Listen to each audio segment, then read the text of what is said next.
Hey guys, and welcome to another podcast. This podcast just grows and grows and grows. I'm serious, guys. It is crazy. I don't know if you guys are telling people about this, but the numbers on my graph from last week even went up even higher now. I mean, we're over hundreds of listeners now on each podcast. It's approaching the thousands. It's pretty crazy. This is the most probably traction I've ever made while doing something online from YouTube and everything. And all, by the way, by YouTube, if you don't have a regular subscription to Spotify or something, or you just want to listen to these on YouTube for some reason, these are all being posted on YouTube too. I'm trying to bring back I'm trying to bring back my YouTube channel. So just go on YouTube, just search me up on there, Sean Fawzy, or just Fawzy or something like that, or One Warrior or something, and I should pop up. Make sure I'm subscribed to me on there because I'm going to be posting more content of different things, different topics that people have asked me in personal emails and things on there. We're going to try getting that YouTube channel back and up again. I haven't posted YouTube videos for years. I fell off the earth on YouTube basically, but I'm trying to bring that back. Trying to use as many outlets as I can to reach as many people as I can, because I am one of those people that give away things for free. I don't charge much for the things I do sell, like my book and my programs. But what I do give away most for everybody is most of everything is free. I've always been a person that I don't think people should have to pay a ton of money to get in shape and get healthy. I always thought that was really asinine for those people that ask hundreds and hundreds of dollars for programs and books and stuff. They get rich while you suffer, and it's like their information's asinine too. Most of the people that do this is for a living and put stuff out there, content, ask hundreds of dollars, and they've only been doing it for 5 years. Here I am, this is my 16th year. I give away mostly everything for free because I believe this knowledge should be free for everyone. And I believe personally, if you give enough content out for people, it will come back to you. Karma will be good to you. God looks at that, as a good thing. God has people on this earth to do things. And it says in the Gospels, to not ask for tons of money from people. So it's just my simple things I follow. But that's one of the reasons why I don't charge a lot for my things. I got asked that in an email last week, so I wanted to make sure and cover that because I had an email asking, how I make a living doing this and giving so much great information for free. And the guy wanted to donate, and it is just what it is. I just don't believe that people should have to have a lot of money to be fit and be like a superhero. That's why I created this One Warrior brand, because I believe everybody can be a warrior, and you don't have to be rich to be a warrior. So, with that said, with that little intro done and out of the way, I thank you all for the new listeners, everybody new joining me this week. I thank you all. We are going to jump into this topic because I put another thing on Instagram, and I put 2 topics up there: how to do a successful bulking cycle, how to bring up lagging body parts.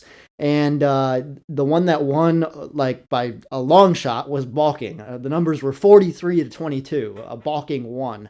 I'm guessing because a lot of people, are going into bulking. It's getting colder. They want to put on some mass for the winter, and that's cool. I mean, I totally get that.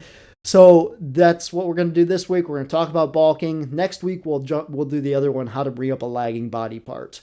And that's kind of how we're going to do this podcast from now on, guys. Every 2 weeks or every other week, there will be a vote on it'd be every 2 weeks. I can't count apparently. Every 2 weeks, there's going to be a vote on my Instagram around Monday morning. You can go out there and check my stories on Instagram and vote for which topic you want. There will always be probably 2 topics to choose from, and that's how we'll do it. And then whatever topic doesn't get chose, the next week we'll be doing that topic. I think that's how we'll go forward from here on out, letting the viewers pick the episodes. And also, if you guys have topics you want me to cover, email me or send me a DM. All my DM direct messages are open on all my social medias. I don't close anything off to the public. You can all email me personally. I will respond to everybody. I am not one of those people that closes their DMs. And I will never be one of those people that closes their DMs either. Even if this really takes off and I start getting hundreds of thousands of views, I will keep my DMs open because I want to help as many people as I can. So, getting right into this podcast. How to bulk successfully.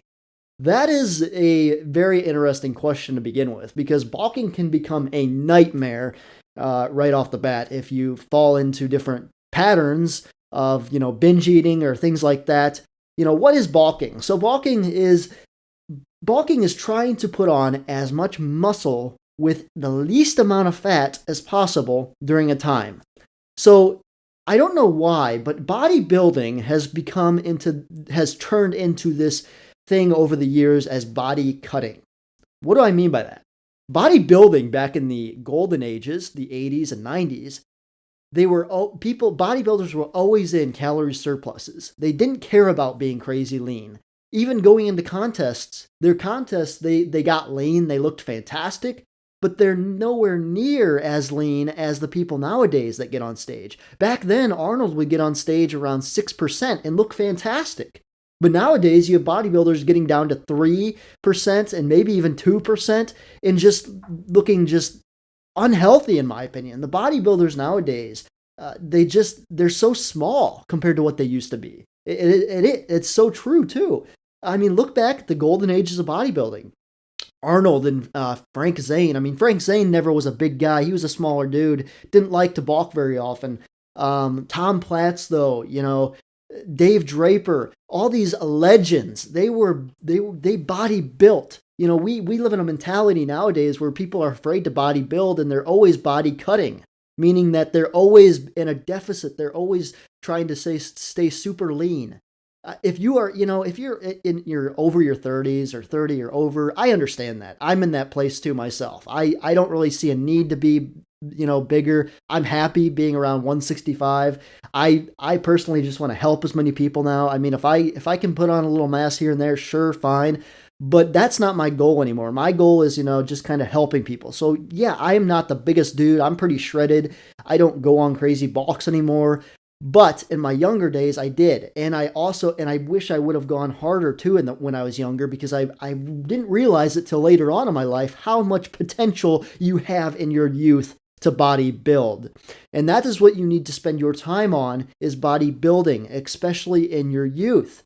So like I said, bulking is trying to put on as much muscle with the least amount of fat as possible, but understanding that you will put on fat too. There is no way around it. There are so many coaches out there that say, buy my program. I can help you put on 20 pounds of muscle during your bulking season in like no fat.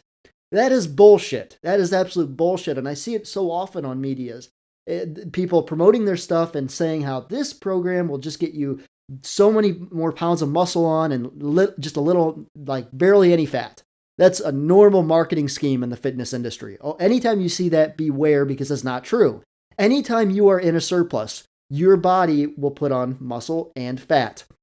A matter of fact, people think of their body as like a switch and on and off, being that when you're in a deficit, the switch is put on to lose weight, and when you're in a gaining phase, your switch is on to gain weight. But that's not true. The switch is always in the middle, no matter what you're doing.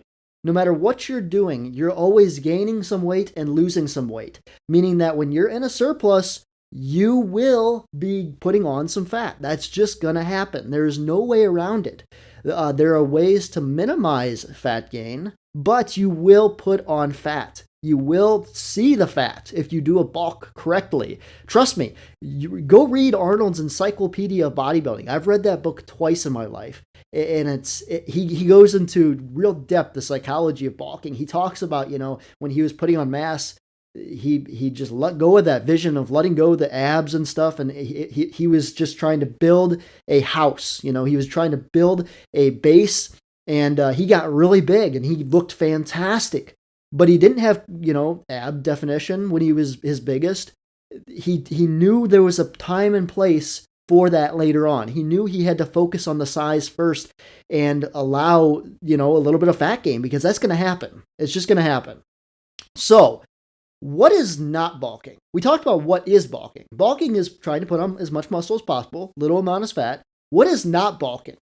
So there are 5 major things out there that is not bulking, that a lot of people go to, but these are not the way to do it if you want to bulk the best way. The first one is eating everything everywhere, creating unhealthy binging habits. So this is otherwise known as the seafood bulk plan. I don't know if you've ever heard of the seafood plan, but it is not eating a lot of seafood. It is literally based off eating everything you see. If you see food, you eat it. This was very popular back in the 2000s. 2000, even when I was in high school, this was very popular. I heard about this back in 2006, 2007. This was popular. Just the seafood diet. You see food, you eat it. And obviously, this is going to equal a lot of fat gain. I mean, you see food, you're going to eat it. It's just not a good way to go about it. The seafood diet is not a good way to build mass. The next one is GOMAD.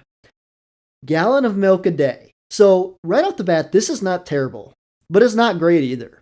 It's not the worst thing you can do to build muscle. As a matter of fact, I have had a couple clients myself try this and report back to me, and they actually liked the mass it helped them put on. They said it was actually very easy to add in, and it actually worked. It built quite a bit of muscle. I'm a big fan of dairy myself. I talk a lot about the benefits of dairy, a lot about the benefits of milk.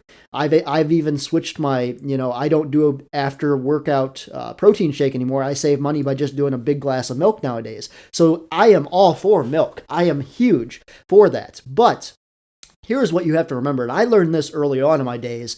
If you eat a lot of something all the time, you will build up an allergy to it even though you don't have an allergy to it. It's something I learned the hard way in life. There are a few things I can't eat anymore in my life because they will wreak havoc on my gut and my stomach because I ate so much of them early on in my bodybuilding days.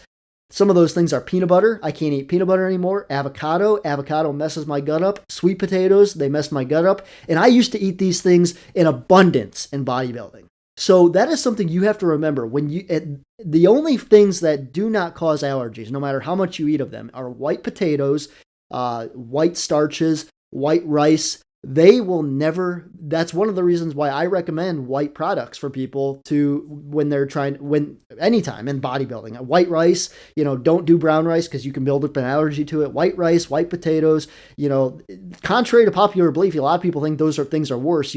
People think, you should go with the sweet potato. You should go with the whole grain, but you could build up allergies to those. Those are very hard on your system. They are hard on your gut. They're rich in fiber too, very high in fiber, which can be a bad thing if you've taken too much fiber. If you listen to my testosterone podcast, that's one of the reasons why I recommend a lot of white things, white rice, white potatoes. Like I said, people don't build up allergies to those. Those are the things I eat nowadays. But I used to do tons of sweet potato, tons of avocado, tons of peanut butter, and I can't eat those anymore. They will wreak havoc on my gut nowadays. So the same thing goes with GOMAD. That's why I brought this up. If you're drinking a gallon of milk every day, you are exposing your gut. Even if you have a healthy gut biome to calcium and to dairy itself, you are going to build up an allergy, in my opinion, if you keep using a gallon of milk a day. That's just my opinion. Maybe you'll be fine. Maybe you won't build up an allergy, but it's not worth it, especially how beneficial milk is to the body. You don't want to build up an allergy to it. Plus, I love ice cream. I love having ice cream after dinner. I mean, if I would become lactose intolerant, that would suck. I love dairy. Dairy is so beneficial, and building up an allergy to that, definitely not worth it. But like I said, if you want to try GOMAD, it's not the worst way to go about bulking. It really is not the worst way, but there's a lot better ways, like you will see today as we talk. The next one is 2 dozen of eggs a day. So back in 2011, there were studies coming out that if you ate 24 to 30 eggs a day, there were studies that shown that it could raise your natural testosterone over natural levels, that it was as good as doing steroids. Obviously, those researches came back as, they weren't as high as they hoped. People were hoping that these research studies came back and equated to higher than what they showed, but they didn't. All that came out of it was basically the extra calories, the 2 dozen eggs. If you eat 2 dozen extra eggs a day, each egg is 70 calories. You do the math. I'm not going to do the math here, but that's 70 times, 24. And that will give you how many calories extra you're eating a day. And, I'm going to put here on this one too, it's not terrible, but we can do better. And also, like I said, you don't want to build up an egg allergy. Now, eggs is something interesting, though. Eggs is something that is very hard to build up an allergy to. I can speak on this. I eat so many eggs a day. I eat tons of whole eggs a day. One thing that is interesting is people can build up allergies to egg whites, but not egg yolks. That's interesting. That's very interesting because so many people will do tons of egg whites and just a few yolks. If you eat an egg, just eat the damn whole egg. Even if you are dieting for that matter, just eat the freaking yolk. The yolk is healthy fats. Yolk is choline and really good things for your hair and skin, your testosterone. I mean, the yolk has so many freaking nutrients, and I hate it when I see people throw away a yolk. And I used to do that back in the day, and I regret every yolk I threw away. But they have so many benefits to them. If you're going to eat eggs, eat the whole freaking yolk. But yes, the 2 dozen eggs a day, if you wanted to, you could do that. It's just going to be pretty damn hard. I mean, you're going to have to figure out a way to throw 2 dozen eggs into your day. Stir fries or hard boiled, you could do that. Like I said, it's not terrible, but we can do better. So why stop there when we know there's better approaches? These approaches, they may work, but they are not optimal. That's just it. These approaches, they will put on mass, no doubt. They will put on some fat gain here too. No doubt. They will put on a lot of muscle too, no doubt. But are these the optimal ways of doing something? Is this the optimal way of bulking? In my opinion, it's not. There is much better ways to go about building muscle, as you will soon see today. All right, so first off, should one bulk or cut first? We got to figure this out first, because whenever somebody goes into bulking, they got to figure out if that's the right place they should be, or if they should cut first. It depends. It totally depends on your situation at the time. The first thing I always look at is body fat percentage. For males, are you less than 17%? If you are less than 17% for a male, you can bulk. Less than 20% for a female. So remember, females always have more body fat. That's just natural. So if you're a female, if you're under 20%, you can go in a bulk. And you might be saying, why would a female want to bulk? Plenty of reasons. Speaking as a guy here, when I'm with a girl, I don't want a girl that looks like a skeleton. I want a girl with some meat on her. That's just the truth of it. Us as guys, we like something to hang on to. We don't want to date a skeleton. So it's not a bad thing for women to go on a bulking cycle. They can put tons of great size and improve their curves and all that kind of thing on a bulk. Some of the most attractive women in life are not afraid to eat big and go on a little bit of a bulk because they know the benefits of it, and they can train harder, and they can, optimize their hormone levels. There's a lot of good reasons for a woman even to go on a bulk. So I want to make sure you get that. There are definitely, because there is 22% of my listeners that are women. So I want to make sure and cover that. I saw that on the chart this last week. 22% of my listeners are women. So I have to make sure to cover that 22%. So the next one is you are mentally at a place in your life suitable for it. So if you, for instance, when you go into a bulk, you kind of have to be ready to go into a bulk. This is, for me, I've always gone to a bulk when I'm very comfortable with my finances, when I'm comfortable with my job, when I'm not in a stressful situation. Now, you may think, you would think that would be the time to go into a bulk because you don't have to diet. See, for me, I'm the opposite. When I'm stressed, a lot of people stress eat. I'm the opposite. When I'm stressed and I'm not making finances meet and stuff like that, I don't eat. I literally have no appetite when that's the point because I'm stressed out. So for me, when I am in a place where I have to worry about money more and I have to worry about my finances more and I'm stressed, that is when I actually go on cuts. Because that is when a time that I cannot focus on my training as much. It is a time when I'm not as hungry, my appetite sucks, and I have to focus on other things. So that is a time in my life when it is not suitable for me to bulk. For me, when I want to bulk, I'm in a place where finances are good. I'm making monthly bills meet. I'm, life is less stressful. Life will always be stressful, but it's less stressful. When I'm in a less stressful time, in a more comfortable time, that is when I will raise my calories into a surplus and go hard in my training. You have to make sure your life, you are mentally able and suitable for it. Now, this could be the exact opposite for you. For example, if you stress eat, you might want to go into a bulk in more of a time when you're more stressed. I mean, I wouldn't recommend this just because stress eating is never a good thing. But for some people that have that really suffer with eating a lot of calories, maybe, it's time to go into a bulk when you're in more of a stressful time. Maybe that will increase your appetite. I'm just speaking from the hip here. I don't know for sure if that's a great idea, but it's something you may want to think about if you have a hard time eating a lot of food. But if you have a great appetite, stress eating is not a good thing probably for you. It will probably ruin the bulk. It'll probably probably make you put on more fat than you want. It's just something that you probably should avoid. But you have to kind of figure out if you are mentally ready to bulk. If you are mentally ready to bulk, you are ready to go hard in your training. You are ready to pound down lots of calories. You are ready to focus on getting more sleep. You are ready to just optimize and try to work harder during your fitness lifestyle. That is the time when you should be bulking. It's the opposite of what a lot of people think. A lot of people think when you're in a cut, that's when you're supposed to be super focused on everything.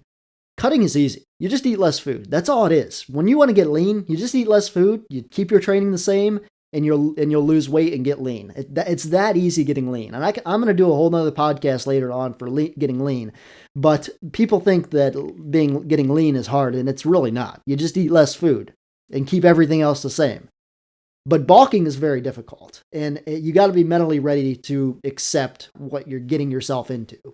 You got to be ready and focused to train hard. Like I said, when you're bulking, you have to train with higher volume. You have to train with higher intensity. You have to maybe up your frequency too. If you're having lagging body parts, if muscles are lagging behind other muscles, you might have to up your frequency then too. Your gym sessions probably will be longer when you're in a bulk because you want to get more accomplished. You want to pound in more volume. You just want to go harder. So you have to be ready and focused to train hard. It is not a time to just lollygag in the gym and go through the motions when you're in a calorie surplus. You got to make those calories count. You got to make your body want to put on muscle at that point. Your appetite is high. You have to make sure before you go into a bulk, you have to have a high appetite. So if somebody wants to go into a bulk and they don't have a high appetite, what are some things that they can do? Well, there's a few things that you can do when your appetite is just not right. The first thing is get leaner. The leaner you get, the higher your appetite will be. That's just a basic thing of evolution right there. The leaner you are, the more hungry you are. So if you are at a point where your appetite is not high enough to go into a bulk, just do a cut. Do a cut until you get your appetite back. And also when your appetite is back, your insulin sensitivity is higher too, which we'll soon talk about. But you want to make sure your appetite is high. If you're in a bulk and you're struggling with eating enough food, some things that can help is drinking orange juice, a little bit of orange juice before a meal. Like I'm talking like a quarter of a cup. This is something I learned from Stan Efferding from the Vertical Diet. So the orange juice will stimulate your liver, which will promote a higher appetite. So a little bit of orange juice before a meal, like just even a shot of orange juice, will help you eat more. Also, glucose. Glucose will help you eat more food. For some reason, it stimulates appetite. Marijuana. If you're struggling with appetite, marijuana will definitely increase your appetite. These are all just little things that you can do to eat more food. White rice. White rice is an easy way to get in more food because white rice is high in glucose. So glucose, remember, promotes appetite, and it's also high in calories. So white rice it programs you to want to eat more of it, which is a good thing for hard gainers, a good thing for people that want to eat more calories. That's why I recommend so much white rice on people's plans that are trying to, gain weight, because white rice is so beneficial in that way. It's easy to eat a lot of it, and it programs your body to want to eat more of it because of the glucose in it. So that will help as well. Also, sodium, salt on meals, a good amount of salt will also help appetite as well. I think a lot of people are afraid to salt their meals. If you have my book, you understand that I am a huge fan of salt. I love salt. Salt is so beneficial. It can also promote appetite, which is an interesting thing. The next one on this list is your insulin sensitivity is high. This is something you want to make sure that you have before you go into a bulk. You do not. If you take one thing away from this podcast today, it's this. You do not want to go on a bulk with low insulin sensitivity. I'm going to repeat this because it's super important. You do not want to go on a bulk with low insulin sensitivity. That would be a recipe for disaster and a lot of fat gain.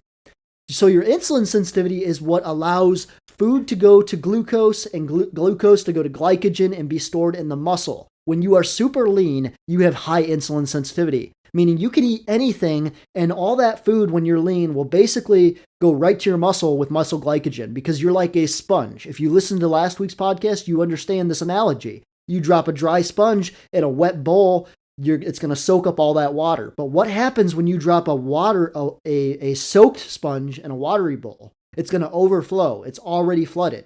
That's when your insulin sensitivity is low. You do not want to bulk. You do not want to drop a wet sponge into a wet bowl because you will put on a ton of fat. When you go into a bulk and your insulin sensitivity is low, you are literally, the extra food you eat is basically going right to your fat cells. The extra calories that you don't burn is going to go right to your fat cells. That's why it's so important to have a high insulin sensitivity for bulking. Otherwise, you're just going to get fatter and fatter and not build very much muscle. That's why it's important to stick to that rule, less than 17% for a male and less than 20% for a female to go into a bulk. If you are above 17% for a male, your insulin sensitivity is probably low. And if you're above 20% for a female, your insulin sensitivity is probably low. Lower your body fat percentage first, get your insulin sensitivity higher, and then you can go into a bulk.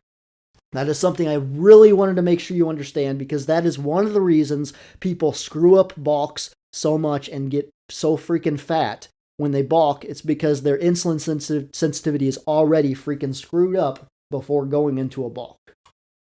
And here's a good way to test if you have good insulin sensitivity. If you can eat a whole pizza and 3 days later notice that you're still really lean, I'm talking about eating a whole pizza on top of your regular calories. So eat your regular day's calories and eat a whole entire pizza. 3 days later, if you notice that you put on actual fat from that whole pizza that you ate, that would mean your insulin sensitivity is not the best and it could still be improved. You should be able, when your insulin sensitivity is high, you should be able to eat your regular food, polish down a whole pizza in 3 days, actually look leaner because your insulin sensitivity is so high. People think that's metabolism. No, that's insulin sensitivity. Insulin sensitivity, when it's high, you can eat anything you want. High food, high fat, high carb, and your body just soaks it up. These are the people that you hear people call, oh, they have a black hole in their stomach. They never put on fat. It's because they have a high insulin sensitivity. Now, yes, usually when you have a high insulin sensitivity, your metabolism's higher too. They kind of run right back and forth. They're connected to each other. But that's one way you can tell, if you are healthy enough for a bulk is to, say some Sunday, eat your regular calories and then eat a whole entire pizza too. And if you 3 days later, usually takes 3 days for calories to accumulate and whatnot. That's a good way to measure. 3 days later, if you notice you are still as lean or leaner even, then you are good to go on a bulk. You have high insulin sensitivity. Of course, you could go to a doctor too to get this tested, but really, I mean, it probably won't be covered by your health insurance to get your insulin sensitivity tested. So just save money and test it yourself. You can easily test this just by trying to eat more food. And if you keep the leanness that you're at, then your insulin sensitivity is good to go and you're ready to go on into a bulk. So the next thing I want to cover is the stereotype. This is the stereotype that comes when you talk about bulking. You ever hear this before? Bulk in the winter, cut in the summer. That is the dumbest, stupidest, idiotic advice that you can ever give to somebody. Why do I say that? Nobody is going to build a lot of muscle bulking through the winter. That is not enough time. What is that? Like, let's say if you started a bulk in December, most people actually start their bulks in November that do this. So November, December, January, February, March, April. Oh, April is when it starts to become spring. That's 6 months of bulking. You aren't going to build shit in 6 months of bulking. Even if you took your calories through the roof, you'll put on more fat and you're going to put on just a teeny bit of muscle in that time. You need to spend time to build muscle. Rome was not built in a day, and neither was your body. Muscle is not built easily. Remember how I might have mentioned this on another podcast, but your body does not just build muscle. It only builds muscle when there sees a need to build muscle, because muscle is a lot harder on the body than fat. Fat is very easy on the body. The body just stores it and saves it up for a time when it doesn't know when it's going to get calories. It was a system designed by God and implemented into our bodies to make sure that we would not starve. If we go through a period of starvation, our body digs in our fat cells and use them as energy so we can still live. That doesn't happen with muscle, though. The body does not like putting on a lot of muscle. The body does not like it because it costs a lot of extra calories to maintain muscle. A lot of extra calories. And the body does not see that as a good thing. The body, when it's, let's say, sitting in a chair and it has all this muscle to give calories to, it's thinking, we got very little fat and we have to feed all this muscle. This is not a good situation. But that, honestly, though, that's the situation we as bodybuilders want our body to be in. Our body's not happy with that, but that's the situation our body's in. Ideally, our bodies like having some fat and chub because they like being that safe feeling. They like that feeling of, oh, we're hungry. Okay, we can feed them some of this fat. Good. They don't like having to feed a ton of calories to muscle. The body sees that as a dumb situation because it's only going to do that if it needs the muscle to live. And if it needs the muscle to live, it needs to be a reason for it. So your body's not going to put on 20 pounds of muscle in 6 months because there just wouldn't be enough stimulus to do that. You could lift all the weights in the world. That is not enough stimulus to make your body programmed to want to build 20 pounds of muscle. Stimulus over time on the muscle will make the muscle grow because the body sees that as an adaptation that it has to get to so it does not die. Think about it like this. If you squat 315 every single week, your legs will get bigger. Why? Because you squat that weight, your legs will see that as, okay, we have to get bigger. We have to donate this food to this muscle to get bigger. Otherwise, this person that we are doing this for is going to kill us because he puts 315 pounds on our back every day and tells us to squat with this weight. So if we don't build muscle, we're going to die. That's literally what the body does. That's how you build muscle. That is literally the definition of building muscle. Putting your body under enough stimulus, enough stress that it wants to put on muscle so that it can defend itself and that it can do the weight and that it cannot die and that it won't die from the stimulus you are putting at it. It is really true. You know, the hard work, the people that work the hardest will gain the most because they put their body at that stimulus that makes them want to improve. Now, obviously, you don't do that 24/7. You burn yourself out, which I've talked about many times. It's about training smarter, not harder. But you still have to train hard enough, though, to make the stimulus to make your body want to grow. So it all comes back to the stereotype. Bulk in the winter, cut in the summer. It's the stupidest, dumbest, idiotic thing ever you can say to somebody. Because you will not build a significant amount. You're going to be spinning your wheels all the time. Think about this. You bulk 6 months. Okay, cool. You bulk 6 months. You put on barely anything, and then you're going to cut. Well, and you're going to cut for the whole summer.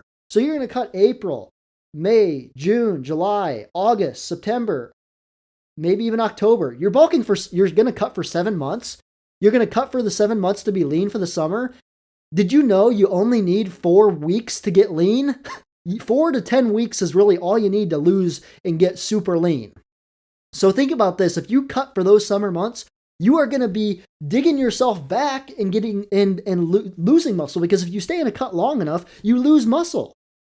You can't stay in a deficit for more than a few months without losing muscle. It's not a smart thing to do. So if you are only going to bulk for 6 months and barely put on anything, and then cut for 7 months, or we don't have 13 months, John, but cut for the other 6 months, 12 months in a year here, you're going to literally be going backwards. You're going to be getting smaller as time goes on. It's stupid as hell to bulk in the winter, cut in the summer. You literally are taking 1 step forward and 5 steps backward. The better way to go about that is to bulk longer than you cut. Like we will get into, that it is so important to bulk longer than what you used than the time you do to cut. So you might be saying, Sean, what about those people in the gym that look fantastic and they do a bulk every winter and cut every summer? So here's my answer to that. They didn't do that in the beginning. They built all that muscle earlier on in their life. The only time you can use the bulk in the winter and cut in the summer is when you're probably, 28 or older. That is probably, at a time in your life when you're going to put on muscle at a very hard time. And if you wanted to put on muscle, you have to stay in bulks longer. But also at the same time, maybe your motivation toward training is not the best. It is a time when they are kind of just in a maintenance phase. A good way to maintain your body size is bulk in the winter, cut in the summer. That's a maintaining idea. Okay. So if you want to maintain what you have, that's fine to do. Bulk in the winter, cut in the summer. You can maintain your size for the rest of your life probably, and probably maintain it very healthily. But when you're under 28 years old and you're bulking in the winter and cutting in the summer, that's so stupid. If you're in your lower 20s, you should live in a bulk and maybe do some mini cuts, which I'll discuss later on here today. But you should be living in a bulk, primarily in a bulk for those years. If you're under 20, you shouldn't even be caring about calories. You should be eating everything in sight at that point and trying to and maybe even using the seafood bulk. When you're under 20, your testosterone's super high, your metabolism's super high, your insulin sensitivity is naturally super high. As long as you're lifting weights, you're going to build muscle just by looking at weights, basically. You literally have it the easiest ever. If you are under 20, you should be able to build muscle like that. But if you are in your lower 20s, you should basically be living in a bulk. Being moderate with your calories, you're living in your 20s, be respectful. You don't want to put on, your college freshman 15. Don't be stupid. But you also should be living in a bulk the primarily of your time. But like I said, as you get older, you can kind of, if you want to go into that bulk in the summer maintenance, cut in the summer, or bulk in the winter, and then cut in the summer maintenance, fine. That's fine. But I want to really put this and put this bulk, and talk about this bulk to the people in their 20s, because that is when you can really make a lot of progress when you do longer bulks. So with all that said, let's get into the diet. Let's talk diet. What should a diet look like in a bulk? It's a lot more difficult than you may think.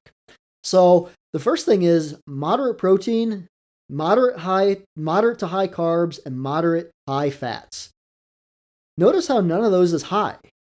That's interesting, isn't it? Some people think, when it's time to go on a bulk, you go super high protein and lots of carbs and fats then too.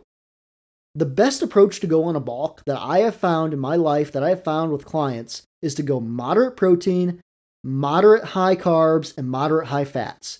It's a basically an even split between all of those, because when you feed your body enough protein, enough carbs, and enough fats, and not go little in any of those, your body loves you. Your sex drive goes through the roof. Your testosterone goes super high. You start feeling just like a freaking warrior beast because you feed your body everything it needs to succeed. Now, somebody should play around with high fats or high carbs. Don't have high both. So what do I mean really by that? Some people like to go with high carbs. Some people really like to push their carbs 400 to 500 grams a day. And that's fine. If you like really high carbs, you like eating high carb foods, that's great. And maybe, you keep your fats, a teeny bit lower. But for the most part, you're going really, with a good enough amount of protein and then higher carb and, a moderate amount of fat. That's fine. But also try playing around with high fats. For me, this is something that I found depended on the people's lifestyle. So if you have an active lifestyle, you go to the gym and you also have an active lifestyle outside of the gym, you will definitely benefit from more carbs than fats. On the other side of things, though, if you don't have an active lifestyle, if you go to the gym, but then you say work at a desk like myself, we actually thrive on higher fats. It's very interesting. Well, and it's because it's just how the body burns fuel too. When you are not active, you burn more fat as fuel. When you say, for example, you're more sedentary, you're at an office job, you're not doing a lot of crazy anaerobic activity, okay? you are actually burning more fat as fuel. You are using fat as fuel when you have a less active lifestyle. But when you have a very active lifestyle, maybe work construction jobs or something like that, and you also go to the gym, your body uses carbohydrates as fuel because it's in a very, very anaerobic environment. And that is an environment that uses a lot of carbs. So if you have a high active lifestyle and you train the gym, try the higher carb. On the other flip side of things, if you have an inactive lifestyle, you like playing video games, you like watching anime, you like being a nerd like myself, but you also like training badass at the gym, try a higher fat. It's something that I played around with, and I found the higher fat for me, for my lifestyle, worked a lot better. My workouts were a lot better. I felt like I could maintain leaner with a higher fat diet. So for me, right now, for example, I'm probably in a maintenance phase, I'd say, but I'm taking in about 32 to 3,300 calories. I'm taking in about 195 protein to 200 protein. Right now, I'm probably around 320 to 350 carb, and I'm right around 100 grams of fat a day. So my fat's pretty high. My carbs are on the lower side. I'm only taking in 320 grams of carbs, which is not that much. I mean, for me, in the past, I've taken in over 500 grams of carbs before on maintenance plans, but I have liked having more fats in my diet. So this is something you're going to have to play with and see what works the best for you. And you don't know unless you try both ends of the stick. You have to try higher fats, you have to try higher carbs, but just don't have high both. Okay, don't just load in your diet with tons of fats and tons of carbs. You know, be smart with it. Some people thrive on the high carb, some on the low fat. It just depends. Both are forms of energy, and like I said, it just depends on what you basically do for that in life, outside the gym more than inside the gym. But your bulking formula, so there is a bulking formula I want to give you to figure out how many calories, how many macros, and everything like that. And the formula is basically you need to take your body weight times 15 is a good place to start at your maintenance. So this is a good place to start. If you have my book, I discuss this. It's a good place to start, but it shouldn't be what you follow like a rule. If you have my book, you know that I recommend a different approach. I recommend tracking for a couple weeks and taking the average of the days to find out your maintenance. And I discuss how to do that in great detail. But if you just want to find your maintenance, a good way to start is for males, body weight times 15. For females, body weight times 14. And that's a good place to find your maintenance. So for me, for example, I weigh around 165. Now, according to that, I should be around 25 to 2,600 calories for my maintenance. Well, for me, that's very low. I will get crazy lean if I eat 2,600 calories. I mean, I will literally shed fat like there's no tomorrow on 2,600 calories. For me, my maintenance is actually around 3,000. So for me to put on muscle, I have to actually go to 3,500 to 3,700. So for me, that example does not work the best. I have a higher metabolism than most. My insulin sensitivity is also very, very good. It's just genetics for me. So for me, that number is a little bit low. For me, my maintenance would actually be body weight times 17 or 18, maybe even. But for most people, a good place to start is body weight times 15. That's maintenance. So to put on weight, how do you go about it? You eat 300 to 500 more than maintenance. So say, for example, if you weigh 165, you do that math times 15, that puts you around 25 to 2,600 calories. To put on muscle, you're going to up that 300 to 500 calories depending on how good your insulin sensitivity is. Maybe start with 300. If you don't notice very much fat gain, you take it right to 500. But if you do notice a little bit of fat gain, keep it at the 300. Like I said, you're going to put on fat during a bulk. There's no way around it. But the point is to put on the least amount as possible that you can. Now, for the macros, we need to figure out protein first. So protein for a bulk, I recommend 1.2 grams of protein per pound of body weight. So just take your body weight and times it by 1.2. That will be how much protein. That's the first thing you figure out. Then I would like to see you at least take in 0.5 grams of fat per pound. So when you're in a bulk, you want to make sure your testosterone is at its highest. You want to make sure your hormones are at the highest. And how do you program your hormones to be producing the best they should? Higher fat. Okay, so yes, 0.5 sounds like it's a lot of fat. for somebody. If you weigh, let's see here, I'm gonna mind me right now while I grab my phone to calculate this. Say if you weigh 200 pounds, I should be able to do this in my head, but apparently I can't. Times 0.5, I mean, that's 100 grams of fat. So if you weigh 200 pounds, come on, Sean, that was simple math. Wow. Okay. I blame it for not drinking enough coffee today, but there's 100 grams of fat if you weigh 200 pounds. And some people would say that's a lot of fat. But is it really? I weigh 165 and I take in about 100 grams of fat a day. I just chose the higher fat approach though, because for me, a higher fat diet works. So honestly speaking, 200 if you weigh 200 pounds and you take in 100 grams of fat, that's really not that bad. And at 0.5 grams per pound of body weight, that's going to optimize your hormones. That's going to optimize the testosterone you're producing. It's going to optimize your sex drive. It's going to optimize everything that makes you a warrior. So that's a good place to put your fat. So, 1.2 grams of protein per pound, 0.5 grams of fat per pound. That's where we should start. Then you fill the remaining calories in with carbs. That's a good way to go about it. That's a very good way to go about a bulking formula. Once you find out those numbers, then you can play around with maybe going a little less fat, more carbs if you prefer. But for the most people, if you wanted to just, jump into a bulk and you wanted to know exactly what numbers to go with, 1.2 grams of protein per pound of body weight, 0.5 grams of fat per pound, and then fill the remaining with carbs. And then have your calories be 300 to 500 above maintenance. And remember that maintenance is at least, for a male, 15 calories or 15 times your body weight equals how many calories, and 14 times your body weight for a female is how many calories you should start with. And then remember to add the 300, 500 calories more to bulk. And once you do that, I recommend tracking for 2 weeks. Tracking for 2 weeks and just see what you're doing. If your weight's going up too fast, chances are maybe that's a little bit high. Maybe you're eating more than maintenance. 2 weeks is a great amount of time to track things. That's what most of my clients do is every 2 weeks we analyze things. We figure out what they were doing, where they're going, how fast they're getting there. 2 weeks is a great time to track that.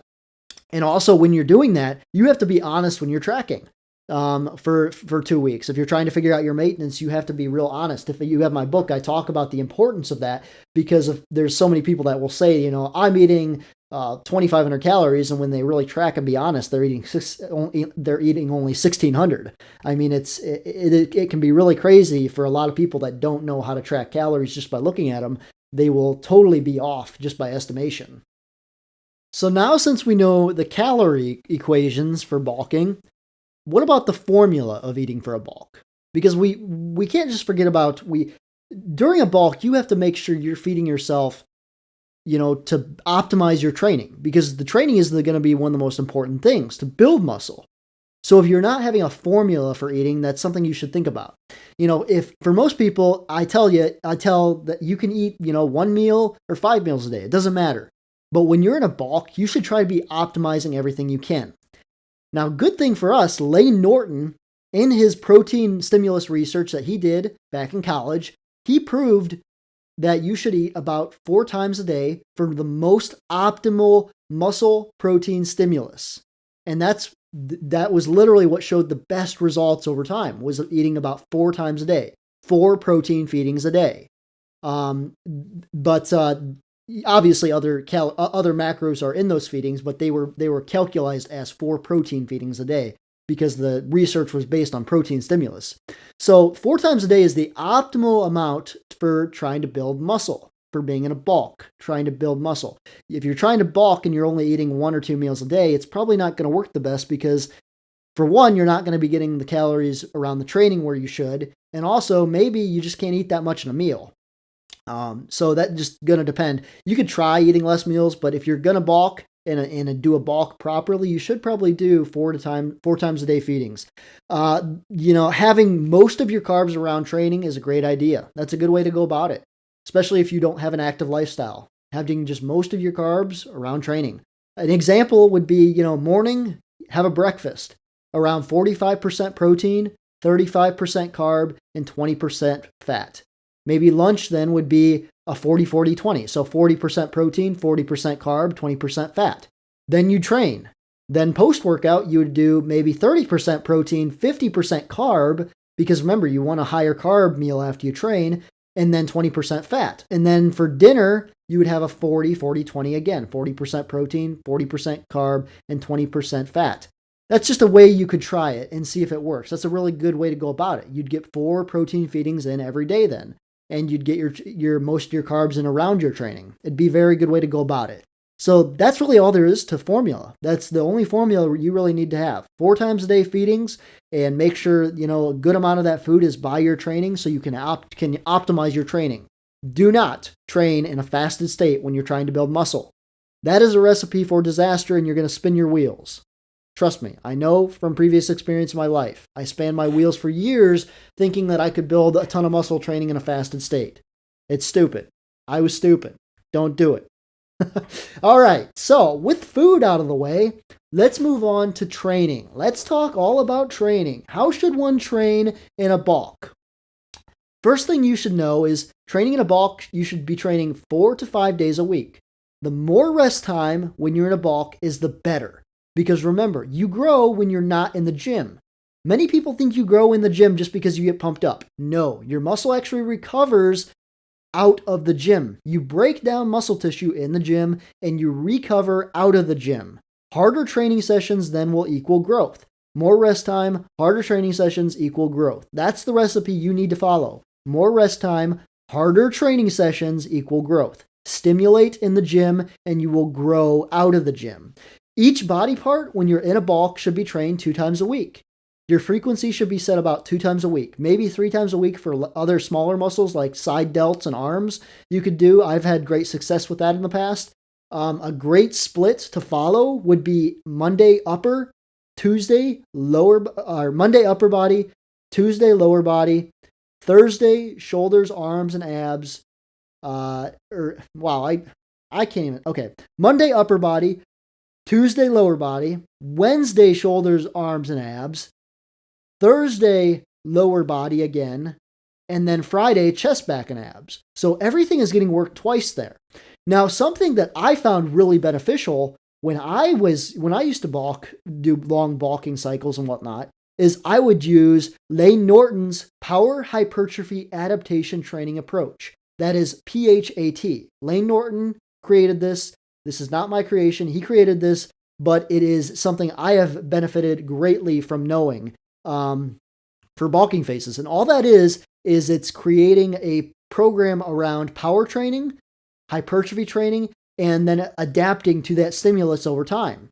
So you grow. So a good way to program this is Monday would be upper power. So this upper powerlifting day would be heavy weights, low reps. Your reps are training in the 3 to 5 rep range on everything you do. Maybe arms would be, 5 to 7 rep or 5 to 8. But you're not going above 8 reps for the day. That's your heavy day. That's your heavy upper day. So you're going to do a lot of powerful upper body movements, heavy weight, low reps. Tuesday would be your lower power day. It'd be your heavy squats, maybe your heavy deadlifts or something, or heavy leg press if you don't squat. But it would be your heavy leg day. So reps would stay under 8 reps. Then Wednesday would be a rest day. So you'd have a rest day in the middle of the week. Then Thursday would be upper hypertrophy. So Thursday would be your upper body hypertrophy day. Reps would be 8 to 15. You would do a moderate weight, maybe not. I don't like the word lightweight. Nobody lifts lightweight. Nobody's going to get big from lifting lightweight. You're always going to either be lifting moderate or heavy. But for the most part, your reps would be in the 8 to 15 rep range, and you do more volume those days. And then, Friday then would be lower hypertrophy day. So, and you did the same thing, higher rep on legs, 8 to 15, something like that. So also too, the frequency of that is high. You're going to be working everything 2 to 3 times a week. You're going to maximize the frequency in that. And what I like about Layne Norton's fat is it's perfectly balanced. You do lower volume in the beginning of the week on your upper power and lower power days. Those are lower volume, higher intensity days. And then you have a rest day, and then you flip it and you have a higher volume with a lower intensity but the frequency through that is awesome. You hit everything 2 to 3 times a week. So you're maximizing muscle protein synthesis on each muscle group that you're doing. It's a great way to go about it when you're trying to build muscle, especially in your younger ages. This is something I wish I knew back in high school. I would have gone on this in high school, and I could have got massive had I done this, but I didn't. This is not something I learned until my lower 20s. 2021 or 22 is when I think I started fat. But it was a great program. It was what I used while trying to raise my testosterone back in 2011. It's how I got into powerlifting in the beginning, and it was a great way to put on mass. It also works great for a powerlifting with bodybuilding accessory program too. So if you're wanting to get strong with powerlifting and bodybuilding as an accessory, power hypertrophy adaptation training is a great way to go about it. Just to recap there, that's Monday is upper powerlifting, Tuesday is lower powerlifting day, Wednesday is rest day, Thursday is upper body hypertrophy day, and Friday is lower hypertrophy, and then you rest on the weekend too. So you have 3 rest days during that cycle, plenty of rest time, plenty of recovery, but those 4 training days are high frequency, high volume at the end of the week, lower volume at the beginning of the week, higher intensity at the beginning of the week, lower intensity at the end of the week. It's just a beautiful balance. Layne Norton is a freaking genius. If you're not following him on Instagram, you need to follow him. You need to read his books. You need to read his research. He is fantastic. I have learned a shit ton from him. He knows what he's talking about. He's a great coach. He's somebody that I recommend for people if they are looking for a very expensive coach. He's not cheap. He's expensive, but he knows what he's doing, and he will definitely transform you if you have that money to spend. Great guy, Layne Norton is. So the next one is just train how life suits you the best. Sometimes you don't want to even go into something like this. You maybe don't even want to try this system. Maybe you like how you're training right now. That's fine. If you like how you're training right now and you're seeing results, you can use that in a bulk. Many people think you have to switch up bulking just because you're doing bulking, or switch up cutting because you're cutting. You can do the same program year round, just adjust, food. You build the majority of your muscle through food alone. The training is just a stimulus. So do what suits you best. You might like more powerlifting, or you might like more bodybuilding work. Just figure out what works for you.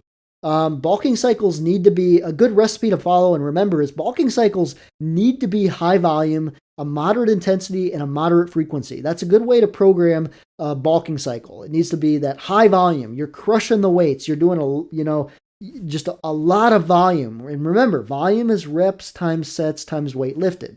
Volume needs to be high. It's the contributing factor to muscle growth.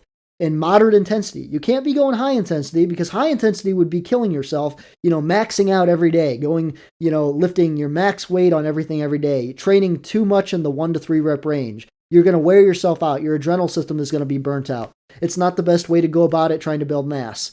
And your frequency needs to be moderate as well. It can't be super high frequency. It can't be training like every muscle 5 times a week. You're going to burn yourself out. You're not going to be recovering. Because remember, you recover when that muscle is resting. But you also don't want to go super low frequency with 1 time a week, because you're just not going to be activating muscle protein synthesis on that muscle as often. Remember, that's a contributing factor to growth when you're in a bulk, is more frequency. So a good 2 times a week is really good for most muscles. The main thing, though, is high volume.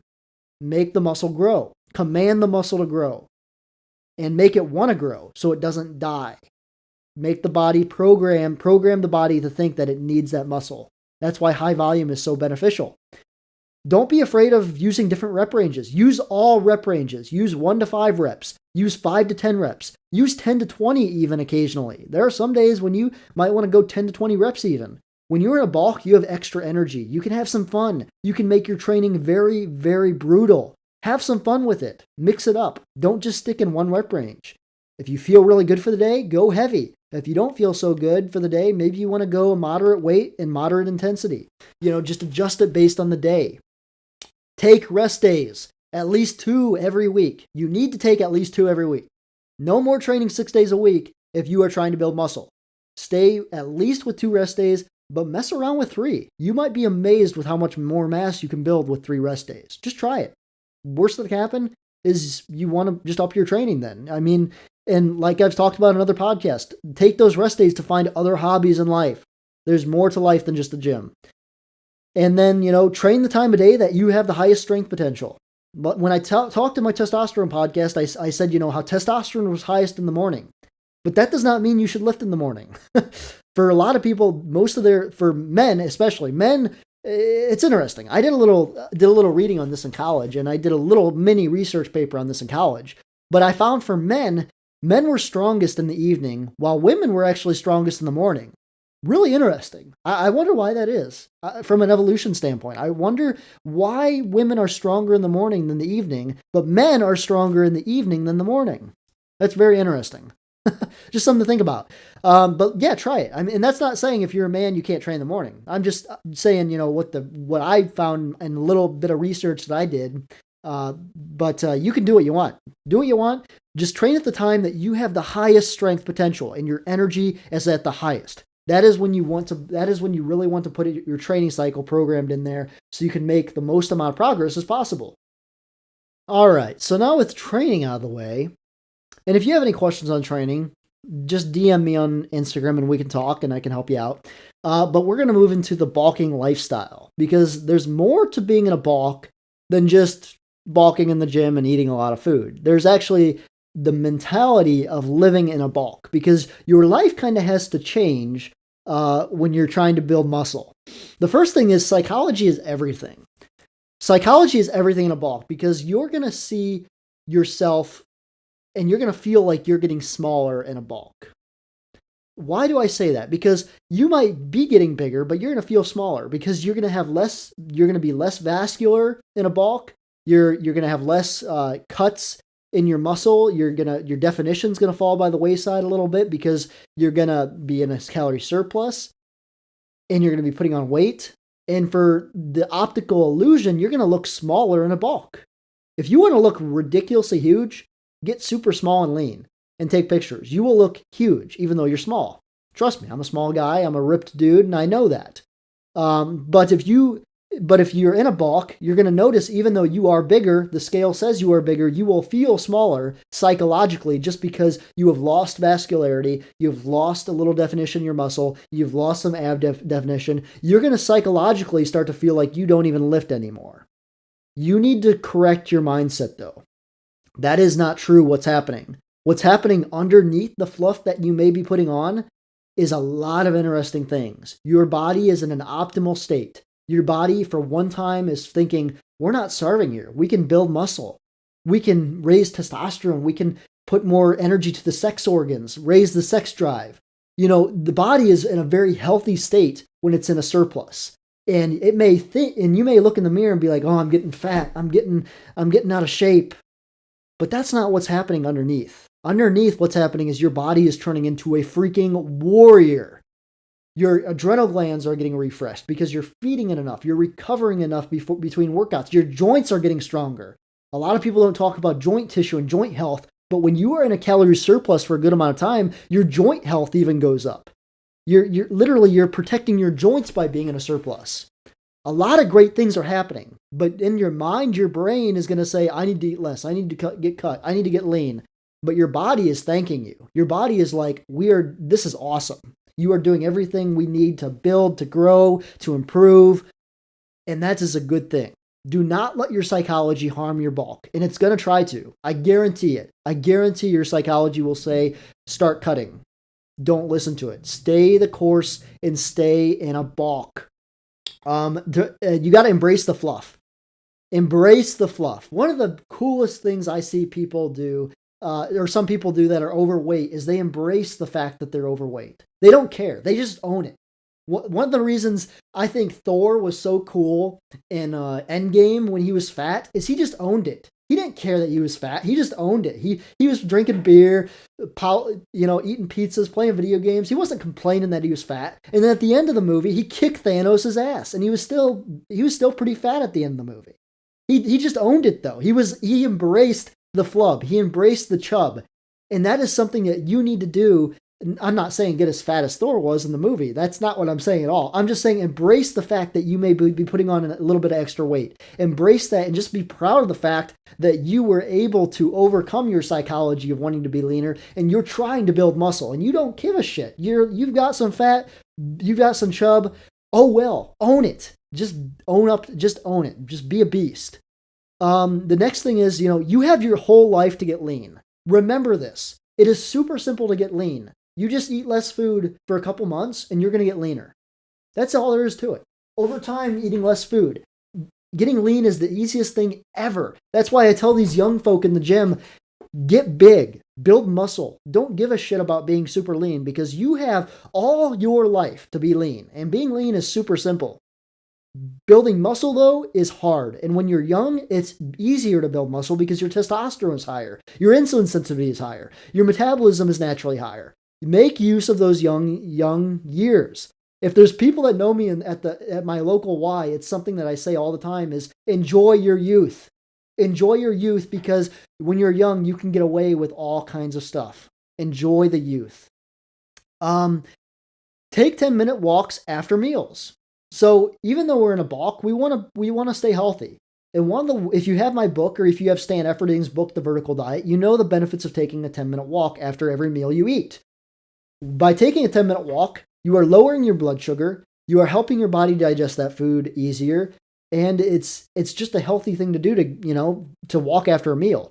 Think about this as like an evolution standpoint. After, the tribes and what would kill an animal, they'd all go feast, and then they'd go all start walking to their next campsite. They would eat a lot of food and then walk. It was just something we are naturally supposed to do as humans, I think. Once we eat a meal, we're supposed to go for a walk. I think it's just something we should get in a habit of doing all the time. Make the most out of your youth while hormones are highest. And I put this on this list again because this is just important. When you're young, your hormones are functioning properly. Make the most out of your body while the hormones are highest. Just take advantage of that. Meal prep on Sundays. Meal prep on Sundays is success. That is what you should do on Sundays, maybe after getting home from church or whatnot. Meal prep. Have your food prepped. Buy extra Tupperware. Make sure everything is prepped for the week. Make sure there's a system that you can follow, that you can stick to. Also, you might be saying how, some food maybe by the end of the week is getting bad. Here's a little trick to stop that. Make sure your food is salted before it's in the fridge. Put plenty of salt in your meals before they go in the fridge. If you do that, it will preserve the food. Sodium is a natural preserver for food. And also another thing is put the food on the very top shelf of the refrigerator. Most people don't know this, but you can preserve food by putting it on the top shelf because that is the coldest area of the refrigerator. That is where the Freon flows out from, and that is the naturally coldest part of any refrigerator, is the top shelf. So buy extra Tupperware, pack up all that food, make sure you salt it ahead of time, put a good amount of salt in there that will help preserve the food for a week, keep it all nice and good, and store it on the top shelf. Those are easy things to prep food, keep it good for the week. And it's just good things to know for life too right there. Don't microwave food in plastic Tupperware. There has been some research shown that heating plastic Tupperware can cause the body to increase estrogen. Now, estrogen, that is the opposite of testosterone. Us being men, we do not want an increase of estrogen. And the research that I read was actually pretty scary when I read that. So I don't microwave plastic at all. I never microwave plastic with food that I'm going to eat. Because that's just what I read in the research was pretty grim. I don't want to mess with it. Anything that might increase estrogen like that, I don't want to mess with. So just stop microwaving plastic Tupperware. Just avoid it. If you have food in Tupperware and you want to microwave it, I would always eat everything cold. My meal prep, I always ate cold. I didn't mind it. If I did want to microwave something, I would bring a glass bowl with me in my lunch pail, and I would dump it into the glass bowl and then microwave it in a glass bowl if I wanted to microwave something. But most of the time, I just manned up and just ate it cold. I mean, it's food, it's fuel.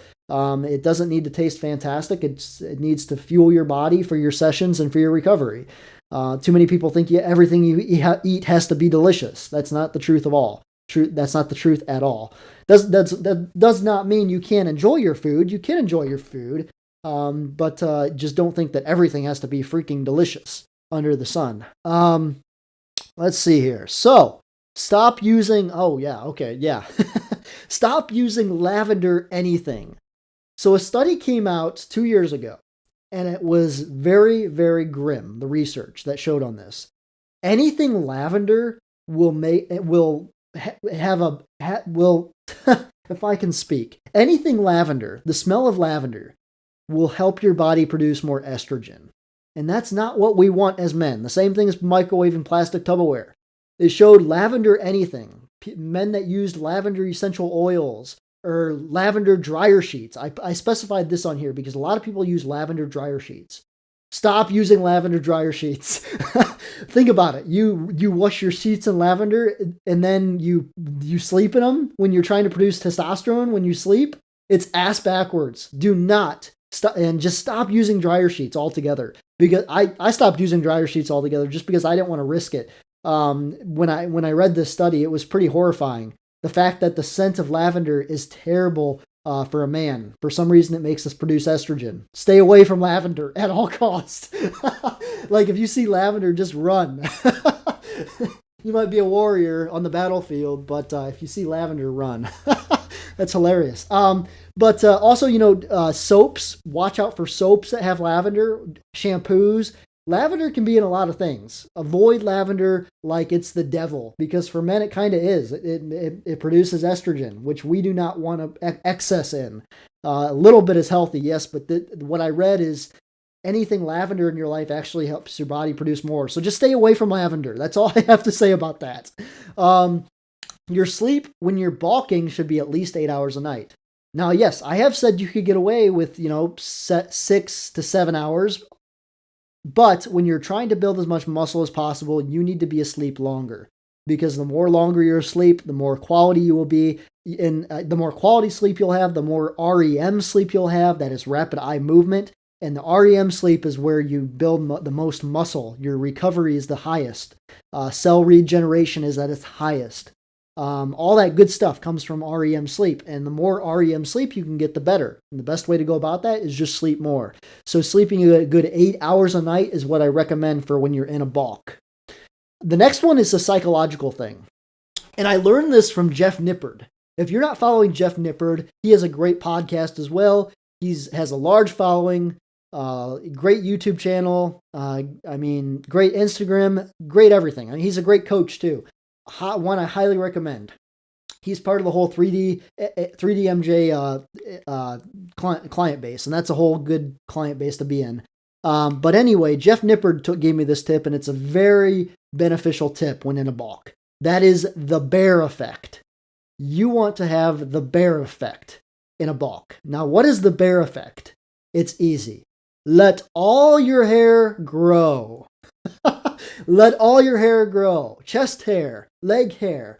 Let all your hair grow out when you're in a bulk. Become a bear. The bear effect. Jeff Nippard came up with this tip in his bulking podcast that I loved. And when I started using it, it was so easy to integrate and so easy to use for bulking because it helps with psychologically so much better.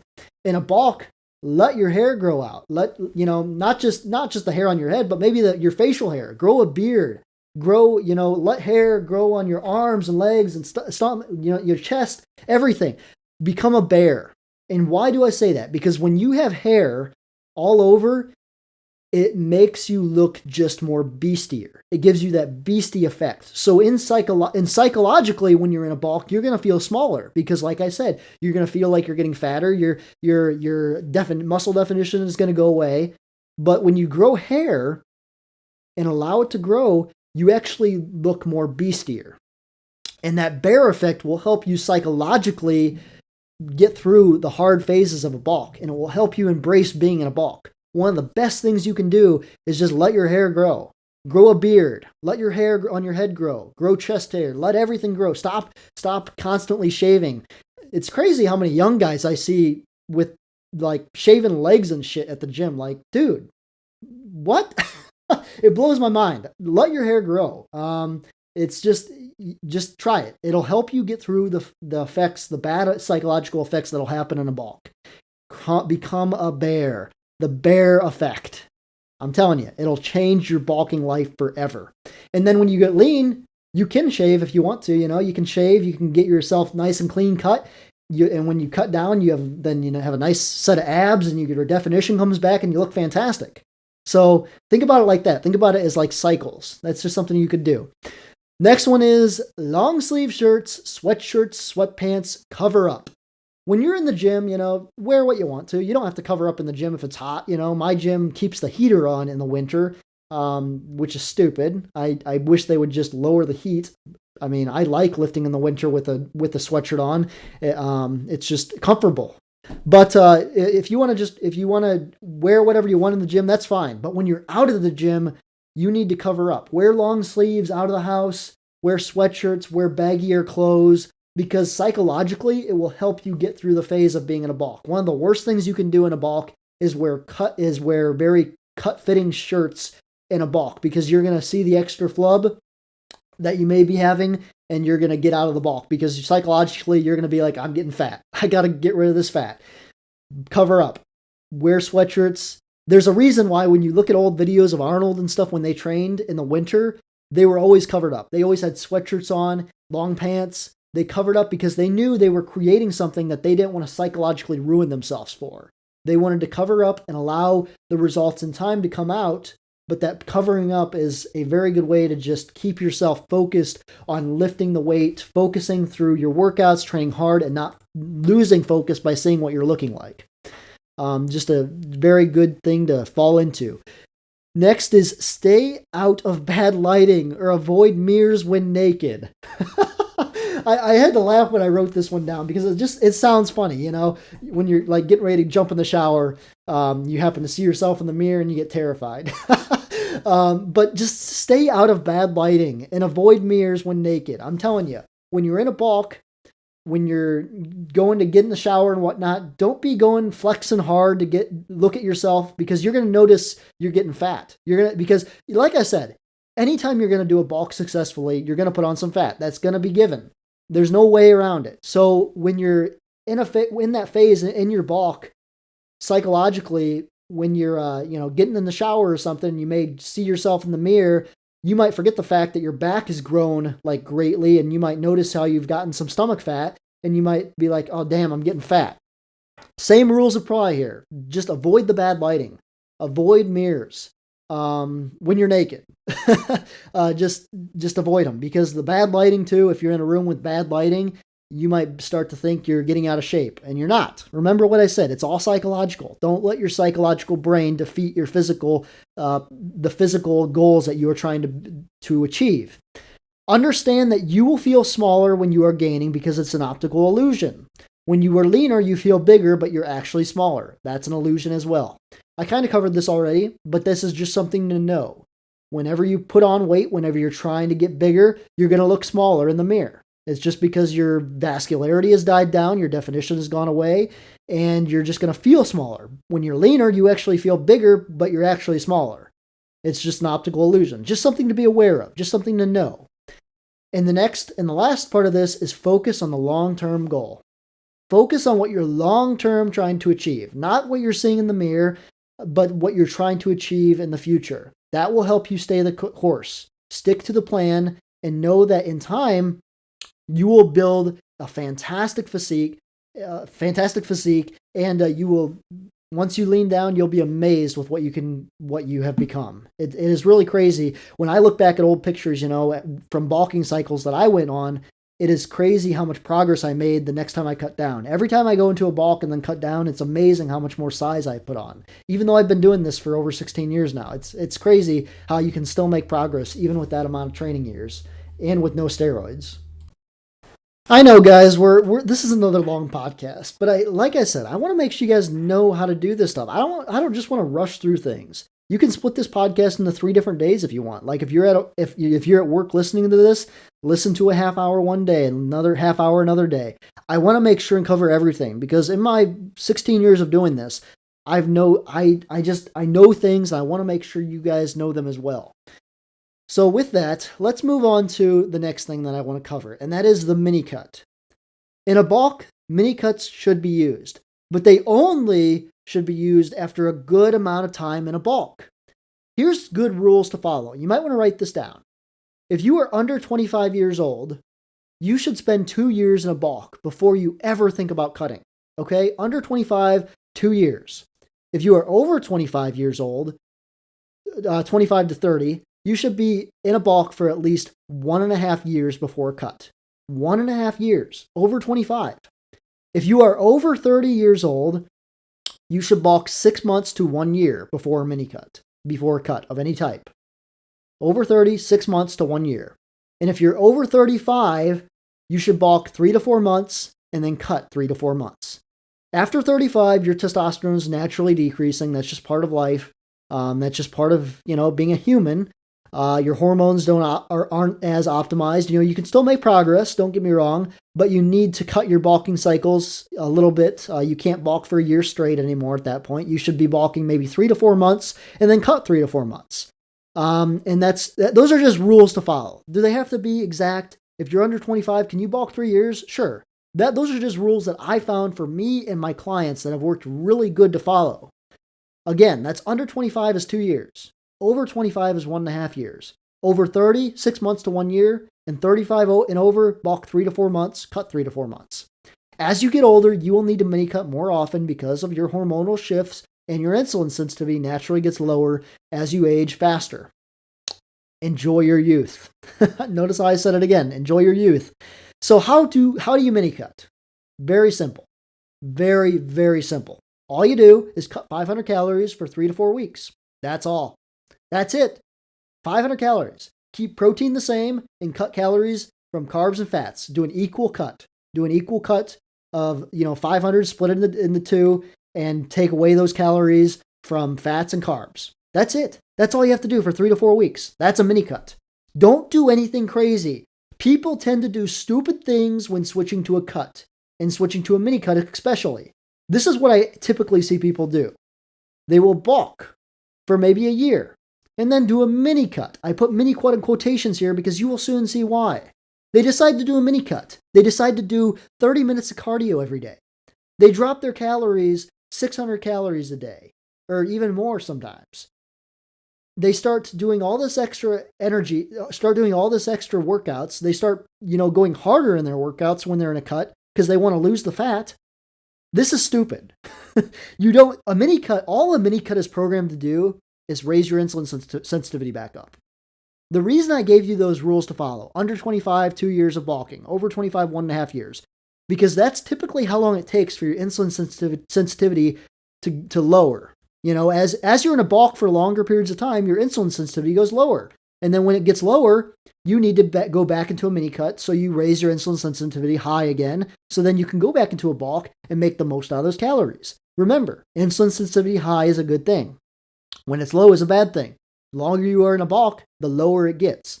So all we need to do during a mini cut is get insulin sensitivity higher. How do we do that? Lower calories, get leaner. That's all. Don't do stupid things. Don't add tons of cardio. Don't work out longer to try to burn more calories. Don't lose focus on the long-term goal. Don't be stupid during a mini cut. Simple. Cut 500 calories for 3 to 4 weeks and then get back to your bulk. That is a mini cut. That is all a mini cut is. After 3 to 4 weeks, get back to the bulk, even if you don't want to. I fell for this mistake many times in my life. I would mini cut for months on end and then get back to a bulk, and then I would have lost all the progress I made on my bulk. I spanned my wheels so many times when I was younger. Do not make the same mistakes as me. So, the next thing is just training stays the same for a cut as it does a bulk. Don't be stupid. Don't be doing stupid things. Don't be doing circuit training when you're in a cut. You should still be lifting heavy in the cut phase. Still follow power hypertrophy adaptation training, Layne Norton's approach in the mini cut. Don't change your training up when you go to a mini cut. The only thing is cut 500 calories for 3 to 4 weeks. That's all. The reason I've repeated this 10,000 times already for you today is because people screw this up. They get stupid. Mini cuts don't have to be hard. They don't have to be difficult. And apparently the spam caller that just called me does not know the importance of a mini cut and the importance of being stupid on a mini cut. But anyway, that is the main thing right there with a mini cut. It doesn't have to be difficult. That's all I want to cover with a mini cut. Cut 500 calories 3 to 4 weeks. That's all. And training stays the same. Don't be stupid. With all that, let's move on to the Instagram Q&A. So the first question I got is, what supplements for bulking would you recommend? What supplements I recommend is what I always recommend for any time of any season, all the time in your life.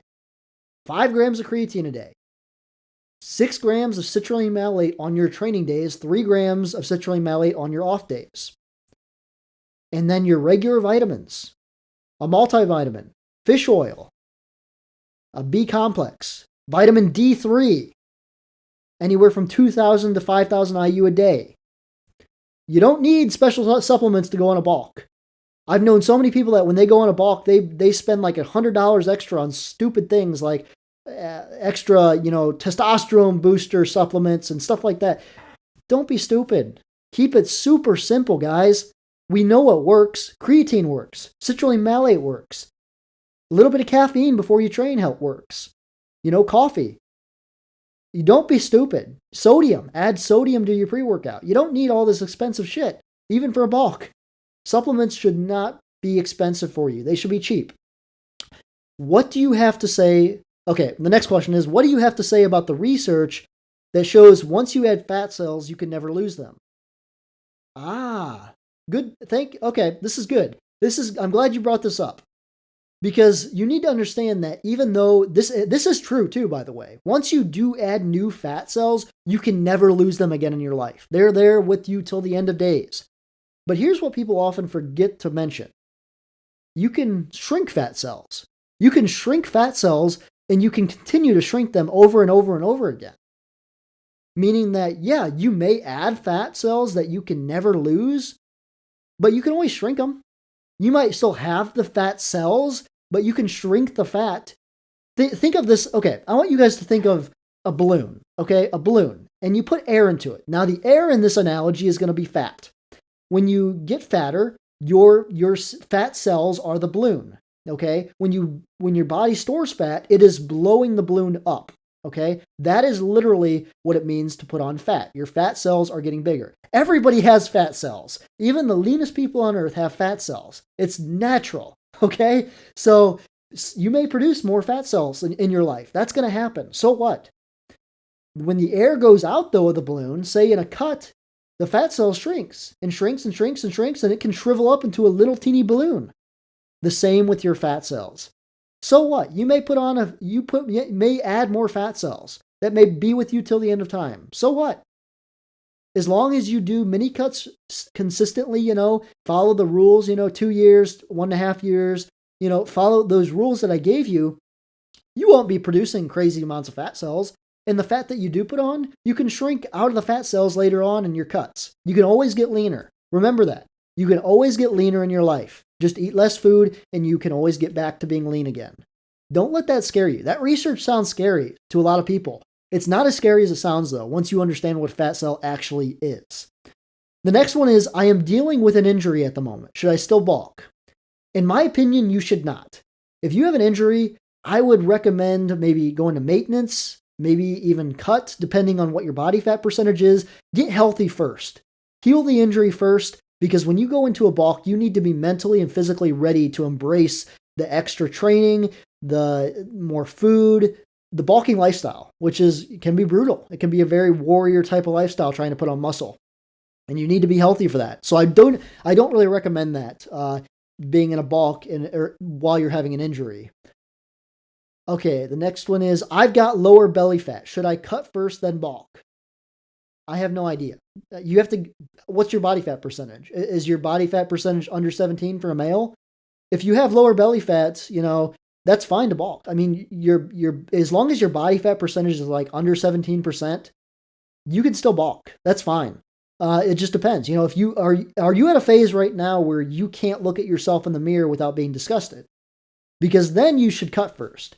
If you look in the mirror and you're disgusted with how you look, you should not bulk. You should cut first. Get lean first. Get crazy lean first. Get as lean as you possibly want to and can, and then go into a bulk. That's all there is to it. Be comfortable with yourself before going into a bulk. Never go into a bulk when you're uncomfortable with what you see in the mirror, because you're not going to like the results going into a bulk. Just a rule to follow there. Okay, should I train abs in a bulk? Fantastic question. Yes, abs are a muscle. Train abs in a bulk. There's a lot of people that don't train abs because they say, oh, I can't see the abs. Why should I train them? That's like saying, I can't see the back. Why should I train my back? It's just idiotic. Train everything. You're being a warrior. My brand, One Warrior, it's about being a superhero. That means having everything developed, meaning that you could run into battle and do anything you are asked of at any time. That's why, yes, you should train abs in a bulk. That's very important. Just throw them on at the end of your training session 3 days a week. Just crunches, leg raises, bicycles. Keep it simple. Train abs. Don't be lazy on that. I hate that I am less vascular in a bulk. It makes me feel like I don't even lift. Any advice? I covered this already, guy. This person who asked this, I covered this already, really a lot today. You will be less vascular in a bulk. That happens. It's just psychological. You will feel like you don't even lift at times. You will look in the mirror and be like, do I even lift anymore? That's going to happen when you start to lose the nice muscle definition that you achieved in a leaner state. That's just going to happen. It is what it is. Accept the situation that you're in and focus on the long-term goals. How much cardio should I do to keep fat down during a bulk? Okay, I didn't talk anything about cardio. Don't do cardio in a bulk. In a bulk, you are trying to eat more food. You are trying to be in a calorie surplus. Why on earth would you do extra cardio when you're trying to add more calories? That's like spinning a wheel to go forward, to go backward. It doesn't make any sense. It's completely asinine. Some people will say, oh, I'm going to lose my cardiovascular health. That's asinine. That is total asinine to think. I never do crazy cardio. No, I never do. But I guarantee you, I could beat most people in a sprint. Why? It's just the way I train. The way I train, heavier weights, I focus on joint tissue and strengthening the joints and ligaments and putting myself in awkward positions. And I lift for strength and I also lift for hypertrophy. That is enough to keep your body healthy. You don't need to do added cardio to be healthy. The whole myth that you need to run and have a healthy heart, your heart gets plenty of exercise from lifting weights. After all, your heart is a muscle. Your muscle will beat harder when it trains. Building muscle is great for the heart. Constantly doing cardio, it's going to set you back on your bulk because you're going to have to eat more calories. You shouldn't think about, trying to keep fat down during a bulk. You should just be smart about that. Don't be binge eating. Stick to your calories that you have equated for your bulk. Don't fall into the seafood diet and the other bad things I talked about today. Don't worry about a little fat gain too. It's going to happen during a bulk. All the stuff I've said today. Do not add extra cardio to keep fat down during a bulk because guess what? You're going to limit your muscle growth that can happen as well. For instance, a few years ago, I was going back to some swimming, and I was a swimmer back in high school and everything, and I was a huge fan of swimming, and I still am. I still love to swim, but I can't swim nowadays without having to up my calories to 4,000 a day. It's ridiculous. So for me, I had to just cut out swimming altogether. It's just something I had to do because for me, my metabolism is so high and my insulin sensitivity is so high that if I add the extra cardio, I'm not going to put on any bulk at all. So really, do not add extra cardio when trying to do a bulk. That is pointless. And the last question I have is, how do you know when to end a bulk? You end a bulk when you're ready. But don't let your psychological brain tell you to end a bulk though. Don't get to a point where, I feel like I'm fat, I'm not making progress.